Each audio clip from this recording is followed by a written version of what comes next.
할렐루야. 예, 감사합니다. 예, 저는 손길문화원 이용봉 목사입니다. 예, 화면 좀 띄워주시고요. 좀 시간이 많이 갔기 때문에 빨리빨리 하도록 하겠습니다. 예, 영주 석상은 도마상이다라고 하는 제목으로 말씀을 드립니다. 예, 예, 자 넘겨주시고요. 예, 시간이 많이 갔는데 찬양을 여러분들이 조그만 책 있잖아요. 거기 첫 페이지에 보면 거기 나와 있습니다. 저 같이 노래하는 시간을 좀 갖도록 한번 하겠습니다. 아리아리랑 쓰리쓰리랑 아라리가 났네. 아리랑 아라리가 났네. 내게서 날짜들이 오래 왕패된 것들을 다시 세울 것이며 너는 역대에 파괴된 기초를 쌓으리니 너를 일컬어 무너진 데를 보수하는 자라 할 것이며 길을 수축하여 거할 곳이 되게 하는 자라 하리라. 같이 아리아리랑 쓰리쓰리랑 아라리가 났네. 아리랑 아라리가 났네. 할렐루야. 예, 좀 넘겨주시고요. 예, 제가 쓴 책이요, 사도도마 아시아교회 그리고 훈민정음. 우리 훈민정음은 그냥 글자만 알고 있죠. 그 정신은 우리가 모르고 있어요. 그래서 그 정신을 제가 연구를 해가지고 한글 전도법을 만들었습니다. 그래서 이 정신 속에 천민을 천민이 되게 하라 하는 그 내용이 있기 때문에 굉장히 중요한 내용이라 그 책을 복음과 훈민정음이라는 책으로 썼습니다. 다음이요. 예, 그 다음에요. 예, 넘기시고요. 우리 필요하신 분들은 뒤에 책이 있습니다. 이번에 새로 나온 것이 성야화화전이라고 하는 책인데요. 이건 이경원 목사님이 쓰신 책입니다. 우리 민족에 흩어져 있는 신명기 레위기의 삶을 우리들의 생활 속에서 이루어진 것들을 기록한 책입니다. 아주 굉장히 귀중한 책인데 이번에 새로 나와서 여러분에게 소개를 해드리며 필요하시면 아마 굉장히 도움이 되리라 생각이 됩니다. 예, 넘기시고요. 자, 우리 건국 가야 건국 기념 예배 드리게 됐습니다. 우리 가야국은 42년에 사도 도마가 김수로 왕을 통해서 세워진 하나님의 나라가 바로 가야 나라입니다. 1981년 전에 이곳에 하나님의 사도 도마가 이 땅에 와서 가야국을 세우게 됐고요. 여기에 오신 여러분들 정말 귀한 자리에 오신 것을 환영하면서 우리 가야 건국 기념 예배는 손길 문화원 주체로 2018년에 시작해서 지금은 김해 기독교 연합회와 함께 제6회가 되었습니다. 넘기시고요. 예, 가야에 대해서는 여러분들이 소개가 된 것이 저 영주에 있는 도마석상을 처음으로 소개하신 분이 1987년 8월 달에 유식 집사님에 의해서 세워졌습니다. 다음 넘기시고요. 예, 바로 여러분들 지금 영주로 모시겠습니다. 영주에 지금 도마석상이 있는 길목입니다. 다음이요. 예, 거기 보면 저는 바위가 있습니다. 예, 다음이요. 예, 이렇게 돌아가면서 또요. 예, 하나씩 넘겨주세요. 예, 지금 거기 보면 그 팻말을 영주 강동리 마의 보살 입상이라고 저기 써 있는데 그 설명도 있습니다. 이것은 그 영주에 있는 문화재 관리위원들이 그냥 자기들 생각대로 만들어 놓은 것입니다. 예. 좀 더 가까이서 본 거고요. 또 넘기시고요. 예, 여러 각도에서 봤습니다. 또요. 예, 좀 더 가까이 처음에 발견됐던 모습인데 저기에 글자가 4개가 이렇게 서 있습니다. 다음요. 자, 그리고 맨 밑에 보면 발가락이 나와 있는 샌들을 신는 모습이기 때문에 저 석상은 우리나라 사람이 아니다라고 하는 것, 그리고 샌들은 이스라엘 사람들이라고 하는 것이 표가 나 있는 것이죠. 예. 다음요. 예, 석상의 특징이라면 전통적인 석상과 전혀 다르고요. 무속 행위를 하지 않는다고 하는 것. 그래서 버려진 석상입니다. 그래서 그것은 누구든 제사를 지내지 않고 내버린 누구도 관리하지 않은 석상이 바로 저 석상이었습니다. 다음요. 예, 여기 이제 그 유식 집사님이 지금은 장로님이시고 좀 몸이 지금 불편하신 것 같은데 그분이 이걸 발견하고 난 다음에 히브리어 글자, 저기 있는 글자가 무슨 글자인지 몰라가지고 그 당시 한신대에 계신 이장식 박사님에게 가서 문의를 했던 거죠. 그때에 그분이 이것을 가지고 저 영국 맨체스터 대학하고 미국의 예일 대학에 가서 1년씩 교환 교수로 가서 이것이 무슨 글자이고 무슨 뜻이냐 하는 걸 연구해 가지고 아시아 고대 기독교 회사라는 책을 쓰시게 됐습니다. 거기에서 처음으로 도마가 우리나라에 왔다라고 하는 것을 증언을 했는데 이 증언을 하고 난 다음에 굉장히 얻어맞았죠. 불교계 쪽에서도 얻어맞고 기독교 쪽에서도 얻어맞고 이리저리 얻어맞아가지고서 그만 접어버리고 말았어요. 아까 우리 전 장로님이 말씀하신 것처럼 조국현 목사님도 이것 때문에 굉장히 얻어맞았는데 여하튼 간에 다 이렇게 해서 그 이상 더 말 못하고 한번 발표한 것으로 그래서 학술적으로 발표된 것은 저 책이 처음이었습니다. 다음에요. 예, 이 석상에 대한 많은 의문들이 있죠. 석상이 당시의 것이냐 아니면 후대 것이냐 그리고 이것이 히브리어가 맞느냐 과연 이 상이 기독교와 관련이 있는가 그리고 어떻게 왜 여기 세워져 있는가 어떻게 도마가 여기 왔으면 왜 세웠는가 도마라면 과연 누구인가 등등의 여러 가지 의문점들을 많이 가지고 있으며 여기 앉아 계신 분들 중에도 아마 이런 의문을 가지고 계시리라 생각이 됩니다. 다음요. 자, 석상을 좀 더 가까이 다가가서 보겠습니다. 저 손의 모습을 보면 특이한 손의 모습을 하고 있죠. 예, 그 손 모습이 어떤 모습인가 하는 것을 우리가 좀 더 자세히 보겠습니다. 다음요. 자, 저 손 모습하고 이쪽에 있는 모습은 도낭에서 나온 기독교 성자의 그 지도자의 모습입니다. 그 이쪽에 있는 지금 이마 쪽에 십자가가 있죠. 십자가가 있어요. 가슴에 여기에 목걸이 십자가가 있죠. 들고 있는 홀 그 위에도 십자가가 그렇게 있어요. 그리고 이분은 아시아 기독교의 지도자상입니다. 근데 그분이 지금 하고 있는 손 모습이 어떻죠? 손 모습이 지금 이렇게 하고 있죠. 이렇게 하고 있어요. 그렇죠? 근데 지금 석상에 있는 모습은 어때요? 손가락이 손도 역시 똑같이 이렇게 하고 있죠. 예? 그래서 이 모습하고 저 모습하고 똑같이 일치하고 있습니다. 예, 그래서 이 상을 벌 때에 이 상하고 일치하지 않느냐 하는 것을 우리가 알 수가 있죠. 다음요. 예, 자 그러면 이렇게 하고 있는 손을 이렇게 하고 있는 이유가 어디서부터 시작이 됐는가라고 하는 것입니다. 우리나라에서 일본으로 간 미륵 반가 사유상이 지금 손가락을 이렇게 하고 있어요. 이것이 이제 신라 때 이루어진 거예요. 그러면 저 상이 과연 불교 것인가라고 할 때에 이건 의문점을 가지고 있습니다. 지금 일본에 있는 상인데요. 그 다음에 아다나시우스 상을 보면 손을 지금 이렇게 하고 있어요. 그렇죠? 예. 그리고 이것은 경교상이라고 해서 발견된 저것이 가야 시대에 발견된 상입니다. 저 상인데 이 상도 역시 저건 지금 수원에 있습니다. 수원에 이렇게 있는데 이 상도 역시 마찬가지로 하고 있어요. 그 다음에요. 자, 이쪽에 있는 상이 경교상이면서 예수님 상이라고 만들었다는 거예요. 여기도 보니까 손가락을 어떻게 하고 있죠? 역시 손가락을 이렇게 하고 있죠. 예, 가슴이 여기 보면 꼭 붙여갔잖아요. 그렇죠? 그렇지만 손가락을 지금 이렇게 하고 있어요. 자, 그런데 요쪽 상은 7, 8세기에 만들어진 상입니다. 경교상이라고 얘기를 하고 있어요. 그리고 이쪽에 있는 예수님 상은 예루살렘 구시가지에 있는 그리스 정교회 거기에 있는 예수님 상입니다. 그 상을 보니까 어떻게 하고 있어요?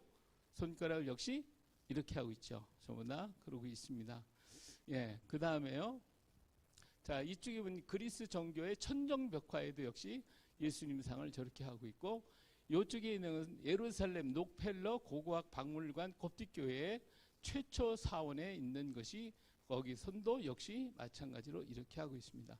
그러니까 고대의 기독교의 모든 상을 보면 거의 다가 이 손가락을 이렇게 하고 있거나 이렇게 하고 있거나 전부 다 이렇게 하고 있다라고 하는 사실입니다. 그렇기 때문에 이것과 연결이 되어 있는 그 모습이다라고 말씀을 드릴 수가 있겠죠. 예, 다음요. 자, 이제 부처가 나오니까 여러분 좀 이상하게 생각할 것입니다. 자, 그럼 이렇게 하고 있는 것이 전통적인 기독교적인 문양이라고 말하는데, 이 문양이 당시 그러면 기독교인들에게만 이렇게 하고 있었느냐? 그 당시에 우리 기독교의 그림이나 조각 보면서 볼 수 있는 이런 자연스러운 모습이지만, 그러면 오늘 부처를 보면 부처도 이렇게 하고 있지 않냐? 그렇게 말씀들을 하실 거예요. 그렇죠? 자, 오늘날 부처의 손명이 전부 다 여기 보니까 어떻게 되겠어요? 역시로 이러고 있죠. 예, 부처의 손명이 전부 다 이러고 있어요. 절에 가보신 분 계세요? 요즘에 절에 가니까 어떻게 하고 있어요? 부처가요? 예? 손뼉이 피고 있습니까? 이렇게 하고 있습니까? 예? 요즘에 절에 가시면 거의 다 손이 이렇게 하고 있어요. 거의 다. 예. 이렇게 피고 있는 상을 보기가 좀 드물 겁니다. 지금은 다 거의 이렇게 하고, 지금 있는 저 부처 모양이 그렇습니다. 그래서 부처의 손모양이 전부 다 지금 저렇게 있어요. 저 부처는 제가 저기 사진으로 몇 장을 올려놨는데, 이것은 우리나라에서 최고로 그래도 오래된 절에 있는 부처들의 상을 제가 찍어온 겁니다. 부처의 손모양, 나주의 심항사, 구미의 대둔사, 서산의 개심사, 화성의 복림사, 서울 개운사, 영주의 흑석사, 이런 데서 보면 국보로 지정되었거나 이런 보물로 지적되어 있는 것인데, 이 상들을 보면 그러면 이 상들이 언제 만들어진 거냐? 대부분 13세기 초나 14세기, 15세기에 만들어진 거예요. 그러니까 그 이전에 만들어진 게 아니다 그 말이에요. 후대에 만들어진 것이다. 다시 말하면 고려 시대에 만들어진 불상이다. 이렇게 말씀을 드릴 수가 있겠습니다. 다음요. 자, 근데 최고로 오래된 돌로 만든 석상이 있습니다. 법주사에 있는 마예열의 좌상이라고 하는 것이 진흥왕 14년, 그러니까 553년에 이 법주사가 만들어졌습니다. 근데 거기 이 법주사가 만들어지고 나서 그 법주사가 허물어짐으로써 새로 창건한 것이 776년에 새로 개축을 했는데, 그때의 돌에다가 새겨진 부처의 모습입니다. 자, 손을 어떻게 하고 있어요? 역시 손가락을 이렇게 하고 있죠. 그러니까 이 상은, 이렇게 하고 있는 상은 거의 다가 700년대 이후 처음에 나온 저 부처거든요. 그러니까 그때가 700년대 후반기이기 때문에 그때 나온 것이 지금 하나가 지금 발견이 돼 있어요. 그리고 그 이후에는 13세기 이후 15세기에 걸쳐서 고려 시대에 고려가 불교가 굉장히 강성했죠. 호국 불교로 나타났으니까 그때 대부분 만들어졌고, 또 혹간 저렇게 나왔던 건 통일신라 이후, 신라 말기에 고려 초기 그때에 만들어진 상에만 나타나는 것이다. 그렇게 말씀을 드릴 수가 있겠습니다. 다음요. 자, 그러면 불교에서는 이렇게 손가락을 하는 법이 없느냐? 있습니다. 저기 보면 5번째, 하나, 둘, 셋, 네 번, 밑에 2번째 그림이 손을 이렇게 하고 있죠.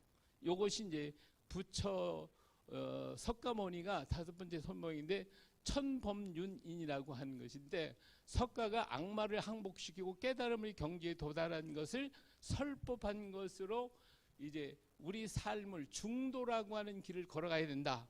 이러한 의미에서 이렇게 하고 있는 거예요. 이렇게 하고. 지금 옆에 있는 그림은 해인사에 있는 불상입니다. 해인사에서 가장 오래된 불상인데, 저게 883년에 만든 상입니다. 그 상도 보면 이렇게 하고 있지 않고 다른 게 하고 있어요. 다른 법. 그 법이 지금 위에 그림의 4번째 그림, 4번째 선 모양을 하고 있는 거죠. 이렇게 하기 때문에 신라 시대에 나타난 모든 불상에는 이렇게 하고 있는 그 부처가 하나도 없다. 이렇게 말씀을 드릴 수가 있고요. 이렇게 하고 있는 것은 후대에 고려 시대에 들어서면서 시작이 됐다라고 하는 것을 말씀을 드립니다. 그리고 오늘날에 와서 모든 그 절의 불상들이 거의 다 지금 이렇게 만들고 있다라고 하는 것인데, 그렇다고 하면 이런 형태가 왜 만들어졌겠느냐? 이것은 우리 기독교의 문화를 받아들이고 있는 것이 불교가 거의 다 받아들였기 때문에 그렇게 하고 있다. 이렇게 말씀을 드릴 수도 있습니다. 다음요. 자, 그러면 신라 시대에 나타나는 불상들이 과연 이렇게 하고 있는 불상이 없나? 예, 한번 찾아보세요. 자, 제일 이쪽에 오른쪽에 있는 것이 그 불국사에 있는 불국사에 있는 석굴암 불상입니다. 석굴암의 불상인데 어떻게 하고 있어요? 손을 그냥 피고 있죠. 다 피고 있어요. 예, 그 다음에 경주에 베리 석불이라고 하는 석불들이 있는데 잘 보이는지 모르겠어요. 손들을 보면 다 피고 있어요. 이렇게 피고 있지 하나도 이렇게 하고 있는 것이 없습니다. 저런 불상들은 신라 시대 때 만들어진 거기 때문에 굉장히 오래된 불상들입니다. 근데 그 불상에는 손을 이렇게 하고 있는 불상이 없다 하는 것을 볼 수가 있고, 대표적인 불상이 석굴암입니다. 석굴암의 불상도 역시 손을 그렇게 하고 있는 불상이 하나도 없습니다. 다음이요. 다음 넘기세요. 예, 여기는 역시 마찬가지입니다. 전부 다 손을 펴고 있죠. 예, 신라 시대에 통일신라 시대에 만들어진 불상들이고 아주 중요한 약 700년대 후반에 다 만들어진 불상들인데도 이런 불상들이 거의 안 만들어지고 있다 하는 걸 알 수가 있습니다. 다음이요. 자, 그다음 한 번 더 누르세요. 예, 자, 다시 돌아가서 우리 보겠습니다. 자, 이 석상과 이 그림하고 볼 때에 어깨에 이 가운을 입고 있죠. 그리고 성직자의 이 가운을 입고 있는데 이쪽에 석상의 가운의 주름이 이쪽 선에 하고 어때요? 다 똑같아요. 그 넓이가 다 똑같습니다. 그 크기와 넓이가. 그런데 불교상에도 저렇게 가운을 입은 경우가 있습니다. 미륵불인 경우에는 이 가운을 입어요. 근데 이 주름의 넓이가 좁아요. 참 잘게 만들어져 있어요. 근데 저 불상은 지금 저 석상은 넓이가 똑같아요. 이쪽 그림하고 넓이가 다 똑같아요. 그래서 저것은 불교상이 아닌 것이 그것을 통해서도 우리가 분명히 알 수가 있습니다. 다음요. 자, 이러면 글자에 대해서 이 글자는 그런 과연 어떤 것인가, 이것이 왜 저렇게 만들었을까 하는 겁니다. 불교계에서는 이런 얘기를 합니다. 저것은 감실이다. 이렇게 해요. 감실이라고 하는 말 아세요? 아시는 분 있어요? 이 감실이라고 하는 것은 원불상이 있고 그 불상 뒤에 작은 함을 만들어서 작은 부처를 이렇게 붙여놓는 것이 그걸 감실이라고 얘기를 합니다. 예, 그래서 이 감실을 거기에 만드는 것이다. 불교계에서는 그렇게 얘기를 합니다. 그러면 저것이 진짜 감실이냐? 자, 그러면 첫 번째는 이쪽에 있는 왼쪽에 처음 있는 것은 그러면 그건 부처가 맞다고 가정하자. 그러면 그 다음 거는 그건 만들다가 좀 못 만든 거. 그러면 세 번째, 네 번째는 그거는 미완성품이다. 이렇게 불교계에서는 그렇게 주장을 합니다. 자, 그러면 이쪽에 있는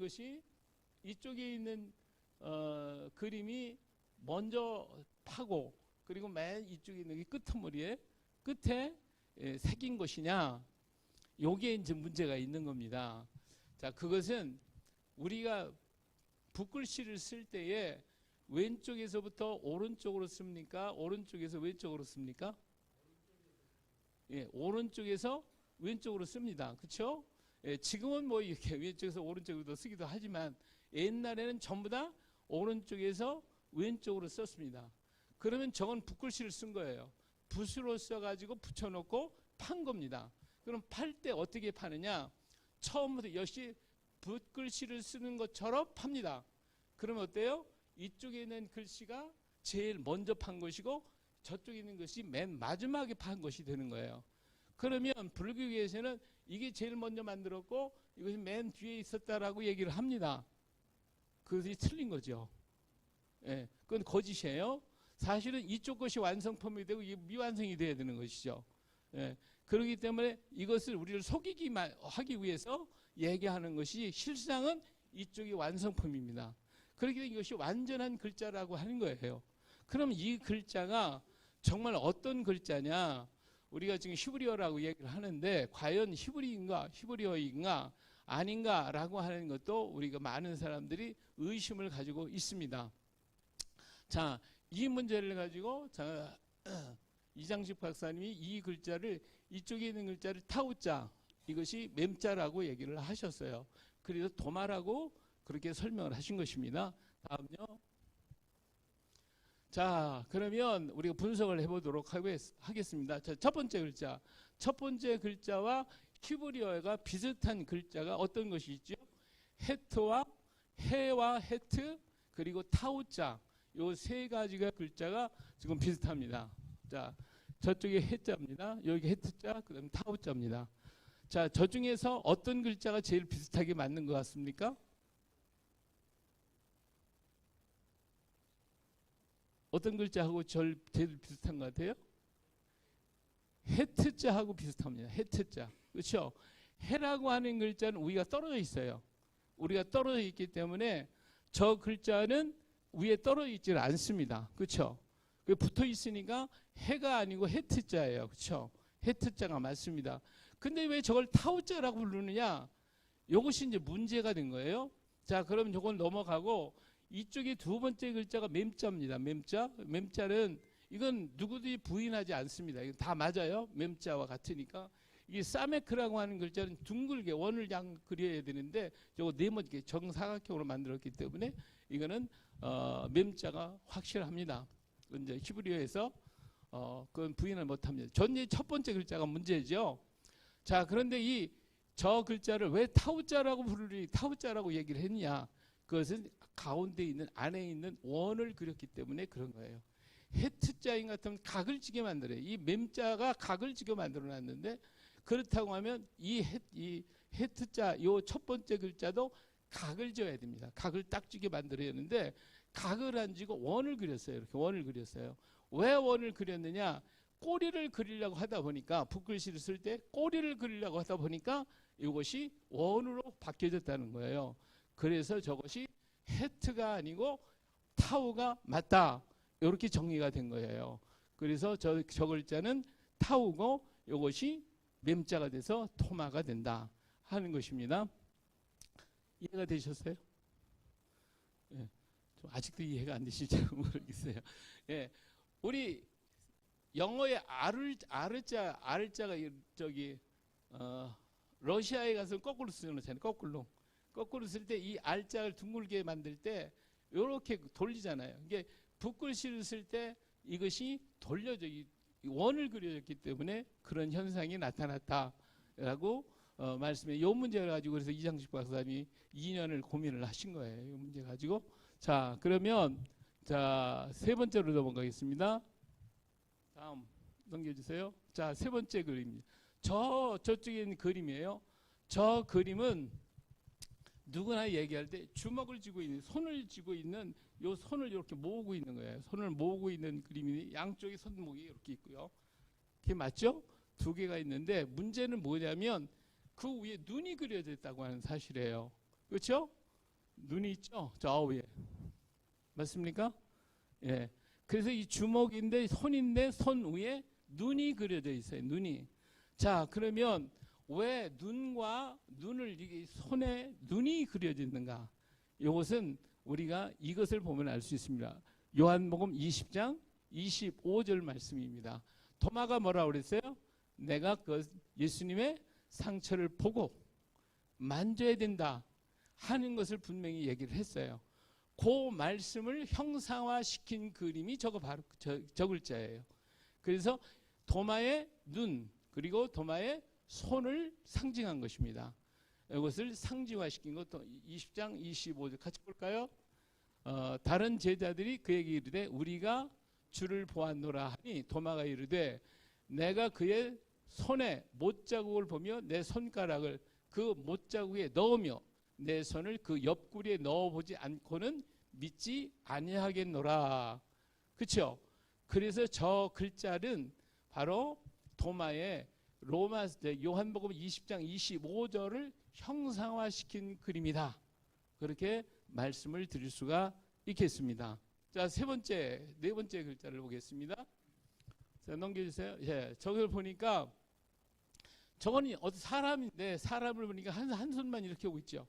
자, 이건 뭐냐면 요한복음 20장 27절의 말씀을 상징화한 그림입니다. 27절 한번 읽어보실까요? 도마에게 이르시되 내 손가락을 이리 내밀어 내 손을 보고 내 손을 내밀어 내 옆구리를 넣어보라.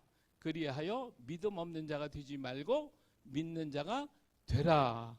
자, 예수님이 지금 뭐라고 하셨어요? 옆구리에 손을 넣어봐라.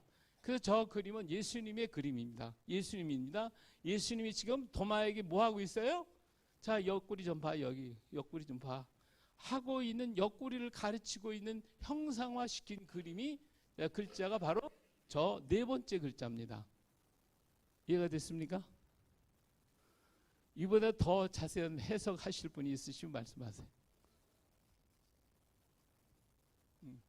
그래서 도마는 예수님을 봐야 됩니다. 만져야 됩니다. 얘기할 때 예수님이 자, 내 옆구리 열어봐라. 내 봐라.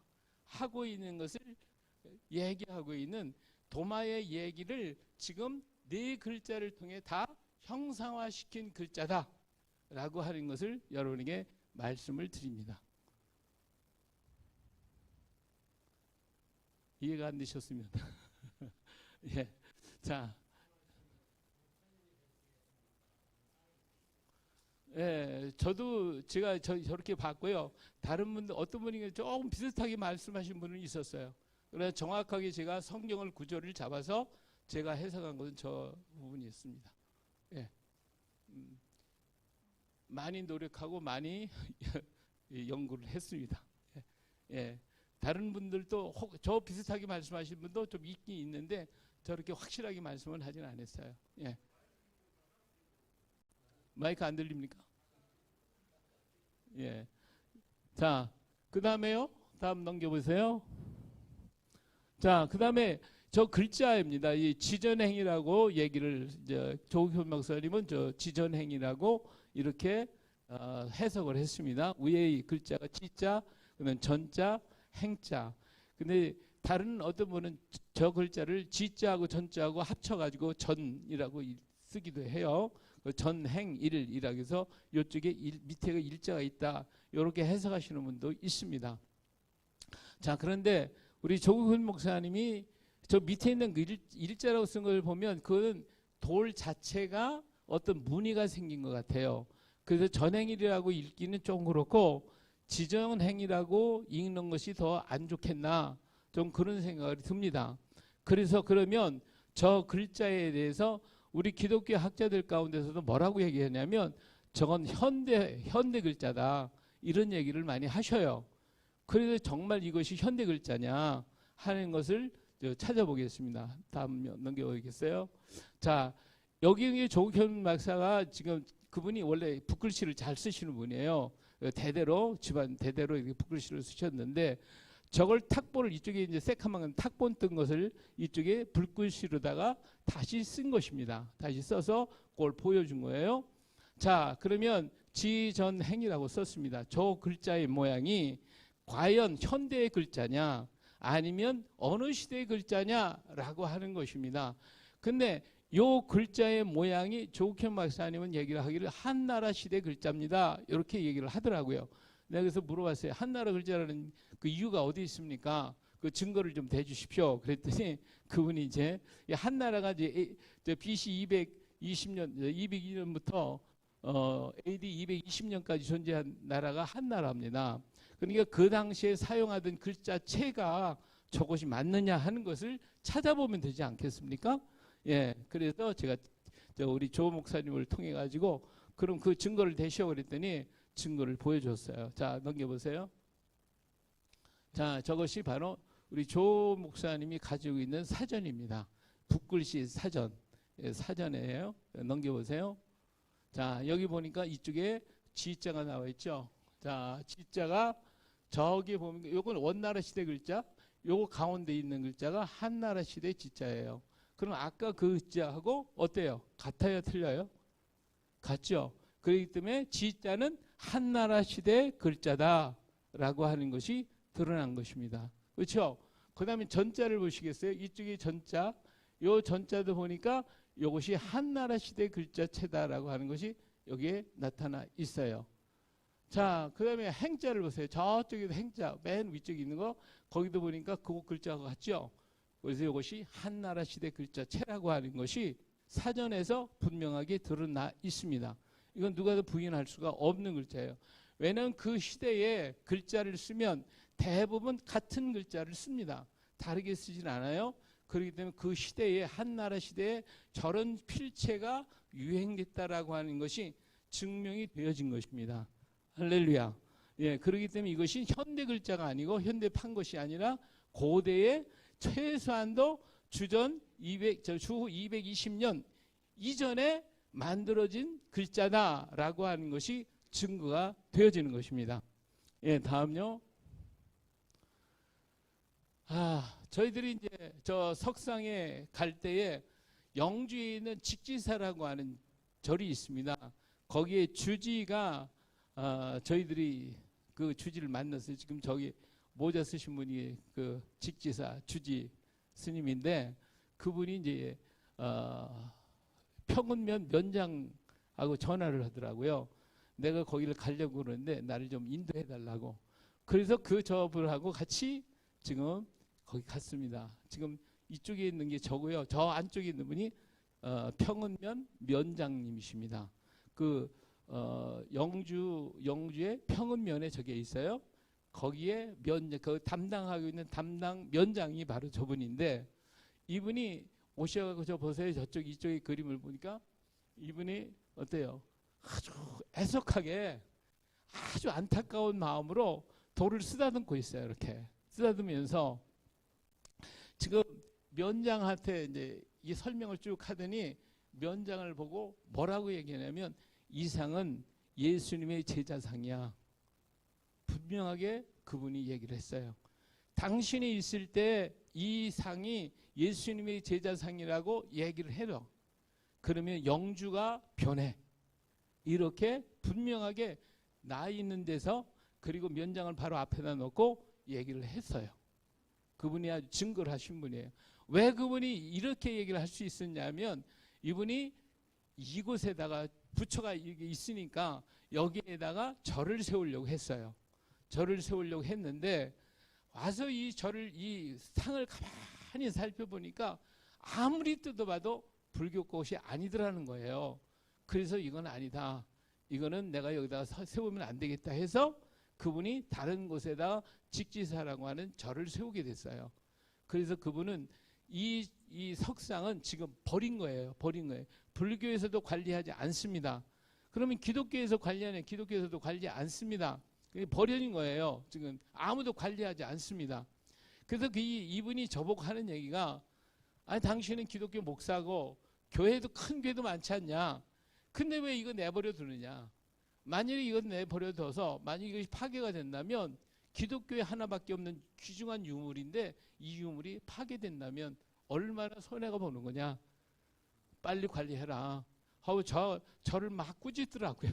그래서 내가 우리 직지사 스님한테 말이죠. 주지한테 내가 되게 꾸중을 먹었어요. 예, 그런 일화가 있습니다. 예, 참 안타까운 일이 아닐 수가 없죠. 예, 다음요. 예, 자, 물론 아직 연구할 분야는 많이 있습니다. 그렇지만 영주의 도마석상, 이 석상은 도마상이 분명합니다. 의의가 있으십니까? 예, 있어요? 왜요?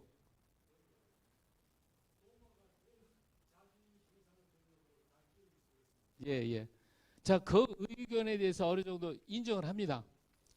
왜냐하면 저 상은 도마상이 아니라 예수님 상이라고 하시는 분도 있습니다. 도마가 예수님이라고 예수님 상을 만들었을 것이다. 인정합니다. 또 한 가지는 뭐냐면 도마가 자기가 안 만들었다면 이거 후대에만 도마가 직접 자기가 안 만들었다면 후대에 만들었을 거예요. 그래서 일반 학자들은 저것이 한번 700년대에 만들지 않았느냐. 일반 학자들이 하는 얘기예요. 500년대에서 700년대에 만들어진 석상일 것이다. 이렇게 얘기를 해. 그렇다면 도마의 제자들이 이걸 기념으로 만들어 놓지 않았겠나. 그렇게도 해석할 수가 있습니다. 됐습니까? 아직도 의문입니까? 예.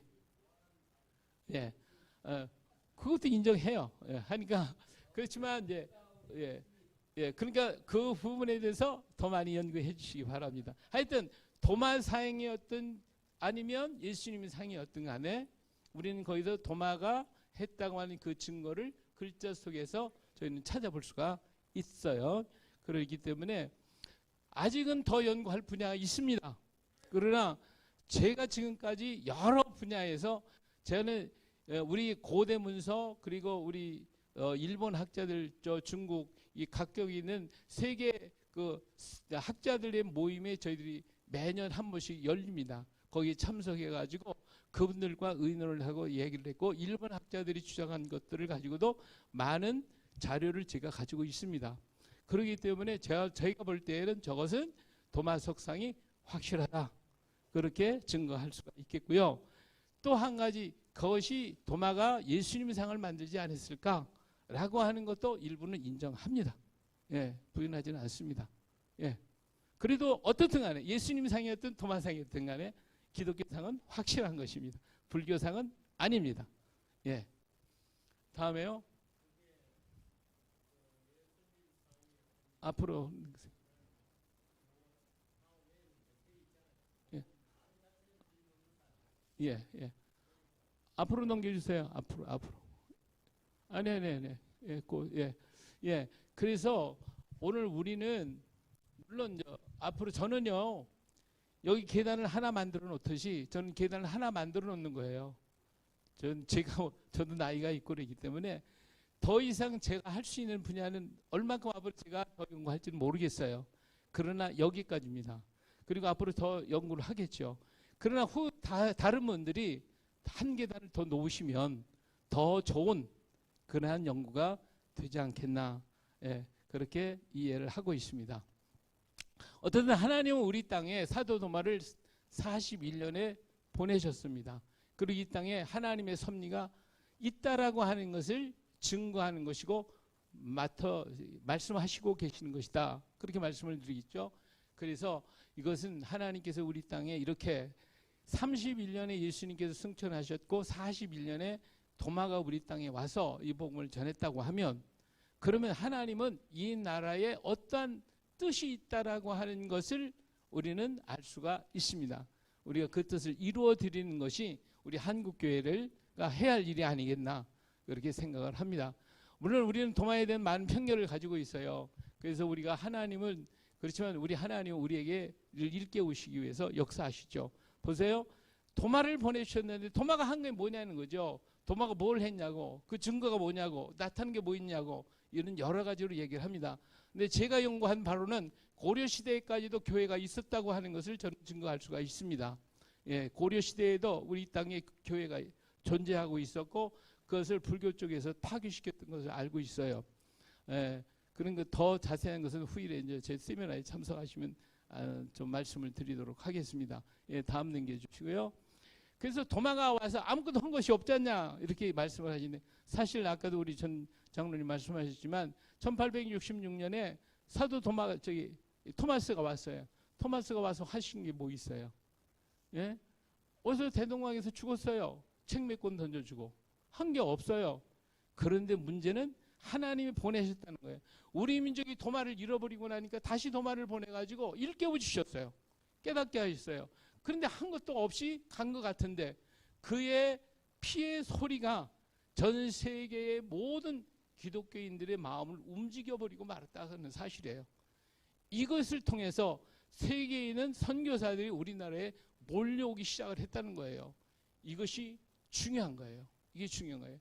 하나님이 왜 도마를 계속해서 보내셨는가? 그것을 우리 민족이 깨닫지 못하니까 다시 보내가지고 깨달으라고 하나님은 다시 도마를 보냈고 그 도마의 순교의 소식을 들은 세계의 기독교인들의 마음이 뜨거워져 가지고 이 땅에 물밀듯이 몰려왔다고 하는 사실입니다. 그래서 그들로 말미암아 어때요? 이 땅에 부흥운동이 1907년에 부흥의 역사가 일어났고 그 부흥의 불길이 우리 속에서 일구일구 일어나서 마침내 1919년 3월 1일 날 이 땅에 그 독립운동의 만세운동이 벌어졌고 이로 인해서 한 달 후에 4월 10일 날 상해 임시정부가 만들어지며 대한민국이라고 하는 국호가 만들어지게 되고 거기에 헌법 조문에 우리는 세계 기독교 복음화를 위해서 대한민국을 세우겠다라고 하는 그런 헌법을 세우는 이런 최초의 기독교 국가로 세우겠다고 하는 그런 의지가 담겨 있다고 하는 것은 이거는 하나님의 특별한 역사다 하는 것입니다. 예. 오늘 세계에서 우리 민족은 그렇습니다. 수없이 많은 역사의 과정을 훑어가면서 우리 민족에게 6.25라고 하는 엄청난 사건이 터졌을 때 하나님 어때요? 세계의 젊은이들을 다 모았어요. 다 불러 모아서 이 땅에 세계의 젊은이들의 피가 흥건하게 젖게 만들어 놓으셨어요. 왜 그랬을까요? 우리 민족은요, 지금 70년 동안 이렇게 평화롭게 잘 살고 있지만 전 세계에 있는 젊은이들의 피에 빚을 지고 있습니다. 그 빚 위에 우리 민족이 서 있습니다. 이제 그들은 우리를 향하여 외치고 있어요. 우리를 도와달라. 우리를 도와달라. 물론 우리 물질을 도와주고 여러 가지 도와야 되겠죠. 그러나 그보다 더 중요한 것은 뭐예요? 마게도니아 사람이 바울을 향하여 손드는 것처럼 그들이 우리를 도와달라. 예수를 달라. 예수를 달라. 오늘 또 외치고 있다 하는 것입니다. 할렐루야. 예, 오늘 우리가 필요한 게 뭐예요? 나의 주, 나의 하나님이라고 외쳤던 도마의 신앙 고백이 오늘 우리 속에 불타 올라야 된다 하는 거예요. 그래야 이 민족이 다시 살 수 있는 길이 아니겠느냐 하는 것입니다. 예, 다음요. 예, 자, 이제 오늘 몇 가지 제안을 한번 해드리려고 합니다. 인도에는 도마 기념관 교회가 있어요. 그렇죠? 저쪽에 있는 이것이 이제 인도 도마 기념관 교회고 거기 도마에 대한 상이 있고요. 그 다음에 이쪽에도 있어요. 대구에는 도마 박물관이 있습니다. 김해에는 뭐가 있어요? 김해 아무것도 없어요. 예. 이 땅에 우리가 이 정도의 확실한 증거를 가지고 아까 우리 전 장로님 그랬잖아요. 뭐 조각조각 맞춰보고 코가 큰 코가 나왔네. 코끼리네. 이렇게까지 확실하게 나왔다고 하면 뭔가를 하나 만들어야 할 거 아니겠습니까? 그래서 이 김해에 도마 기념교회를 하나 세우는 게 어떻겠냐 하는 제안을 좀 해보고 싶고요. 영주나 청도에 여기에다가 기념관도 세우고 우리 멋지게 한번 이 도마의 신앙 고백을 이 땅에 심어간다는 것이 얼마나 좋겠습니까? 여러분이 제안을 드리고 이를 위해서 여러분 기도해 주신다면 이 땅에 새로운 역사가 일어나리라 확신합니다. 예, 다음이요. 예, 이 역사를 이루는 민족은 어때요? 망할 수밖에 없습니다. 그러나 역사를 다시 찾은 민족은 흥왕하고 일어나게 될 것입니다. 우리 김해 기독교 연합회 또 우리 성결 문화원 우리 함께해서 이 역사를 다시 일으켜가고 각 교회마다 하나님이 이 민족을 이렇게 사랑했다라고 하는 증거를 가서 좀 자꾸 좀 전해서 저 작용화되는 사람들이 풀뿌리 운동 막 했잖아요. 그래가지고 우리 역사를 갖다 바꾸고 있는데 오늘 기독교인들이 풀뿌리 운동 좀 하자고요. 그래서 우리 성도들 각자 마음속에 나의 주 나의 하나님이라고 외치는 그런 신앙의 고백을 할 수 있는 그 역사를 일으키는 오늘 우리 모두가 되었으면 좋겠습니다. 감사합니다.